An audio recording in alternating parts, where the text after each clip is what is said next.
Hello guys, আমি শর্মিষ্ঠা। তোমরা সবাই ভালো আছো তো? আজ তোমাদের আমি কেএফসি স্টাইলে ফ্রাইড চিকেন রেসিপি করে দেখাবো।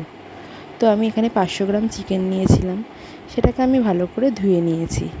তা একটা পাত্রের মধ্যে আমি কিছুটা দিয়ে দেবো সোয়া সস, আর তার মধ্যে দিয়ে দেবো কিছুটা টমেটো সস, আর দিয়ে দেবো ম্যাগি মশলা, আর তার মধ্যে দেবো গোলমরিচের গুঁড়ো, আর সঙ্গে আদা রসুনের পেস্ট।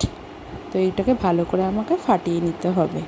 নেওয়ার পর যে ধোয়া চিকেনগুলো ছিল সেগুলোকে আমি এক করে চিকেনগুলো ওর মধ্যে দিয়ে দেবো।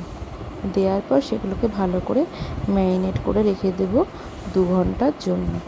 তো 2 ঘন্টা পর এখানে আমি আরেকটা পাত্র নিয়ে নিয়েছি, যার মধ্যে আমি নিয়েছি কিছুটা আটা, আর তার মধ্যে দিয়ে দেবো আমি সামান্য হলুদ গুঁড়ো, আর লঙ্কার গুঁড়ো, আর কিছুটা স্বাদ মতো নুন, আর দিয়ে দেবো তার মধ্যে কর্নফ্লাওয়ার। এগুলোকে ভালো করে মাখিয়ে নিয়ে তারপর একদিকে আমি ওভেনে তেল গরম করতে বসিয়ে দিয়েছি।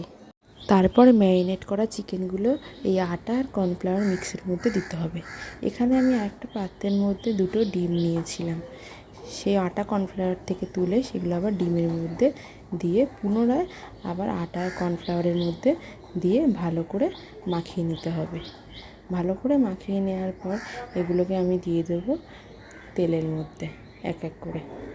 তো ভালো করে সবগুলোকে এইভাবে ভেজে নিতে হবে, এপিট ওপিট করে, যাতে ভাজাগুলো একটু লাল হয়। তো আমার এখানে তৈরি হয়ে গেছে কেএফসি স্টাইলের ফ্রাইড চিকেন।